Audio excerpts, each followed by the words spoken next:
Maintenant, on va parler des événements en JavaScript. Donc, on va se copier notre petit dossier ici, on va se le coller également ici, on va se le renommer, on va faire 60 les événements. Événements. Hop, nickel. On va venir ici, du coup, dans notre index HTML, on va tout s'effacer à l'intérieur. Donc, hop, hop, et on va simplement se faire une div.box. Hop, et hop. Parfait, nickel.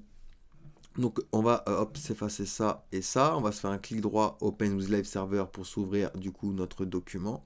On va venir dans le style CSS, on va prendre notre box, on va lui donner un background salmon, une width de 150 pixels et une height de 150 pixels avec une transition. Un background 0,2 secondes de manière easy out. D'accord, vous allez comprendre pourquoi juste après. Donc hop, j'ai bien mon élément qui est apparu. Donc je vais venir maintenant au niveau de mon script et je vais sélectionner du coup ma box. Donc CTRL A pour tout effacer ici. Je vais faire const box égale document.querySelector. Et je vais prendre du coup .box. Hop, nickel. Donc je l'ai mis dans ma variable, d'accord? Et ici, je vais pouvoir donner un événement. Donc ici, par exemple, je vais faire box.addEventListener, d'accord? Donc là, on va donner maintenant deux arguments. Le premier, c'est quel événement? Donc le clic. Et ici, tac, ça sera une fonction fléchée. D'accord? Je peux utiliser une fonction fléchée comme ceci. Et à l'intérieur de ma fonction, par exemple, je peux faire box.classList. Donc je vais lui rajouter une classe à mon élément, d'accord? Et je vais faire .add et je vais lui rajouter la classe du coup active. Donc je vais venir maintenant au niveau de mon CSS et je vais créer du coup .active et je vais dire background red. Nickel. Donc parfait, là j'ai donné un événement, d'accord, à ma box, ok?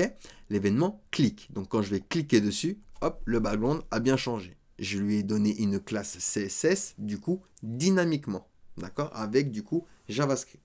Et c'est ça les événements, d'accord? On ajoute du coup le mot-clé addEventListener. Et ici on va ajouter du coup l'événement que l'on veut, donc il en existe plein, d'accord? Le clic, le double click, le load, donc il y en a énormément. Je vous ai préparé ici un grand commentaire avec tous les événements. Hop, donc on va en voir quelques-uns juste après, d'accord? Il y en a énormément, d'accord? Donc là, il y a les plus utilisés, mais il y en a d'autres qui existent, d'accord? Et on va pouvoir du coup donner un événement, class list pour ajouter une liste. Ici, je peux faire .add ou .remove pour retirer une classe. Et du coup, ajouter le nom de la classe ici. Et j'ai rajouté, regardez, une classe dynamiquement avec JavaScript. Et ça va être la base de ce qu'on va voir du coup pour les petits exercices qui restent à voir dans cette section. Donc on va se faire un menu burger et une navbar du coup fixe. Et vous allez voir que c'est grâce du coup à ces événements. Donc en événement, on a le clic, on a également le double click, DABL, comme ceci, double click. Donc c'est quand je vais cliquer deux fois rapidement sur mon élément. On a également le load. Load, c'est la fin du chargement de la page. On a key down quand je vais appuyer sur une touche, d'accord? On a keep press quand je vais maintenir une touche enfoncée. Key up quand je vais relâcher une touche. Donc on peut se les faire, on peut tester. Donc on va faire key down, hop, comme ceci, d'accord? Ici on va faire document. Donc on vise directement l'élément root, donc tout notre DOM. Et ici, regardez, j'ai mis key down. Donc quand je touche une touche, donc je vais hop, cliquer, regardez, hop, vous voyez, tac, ça a bien changé ici mon background. On a également key press. Donc hop, key press comme ceci, quand une touche est maintenue enfoncée. Donc là, je maintiens une touche et vous voyez, c'est bien devenu rouge. D'accord? On a également du coup key up, hop. Donc c'est quand la touche elle est relâchée. Donc là j'appuie, je relâche et hop, vous voyez, c'est devenu rouge. On a également mouse enter. Donc c'est quand le curseur va rentrer dessus mon élément. Regardez, hop, hop, vous voyez, ça a bien rajouté du coup la classe actif. On a également mouse up. C'est quand le curseur du coup il va rentrer également sur notre élément. Vous voyez, hop, c'est bien devenu du coup rouge. on a mouse leave.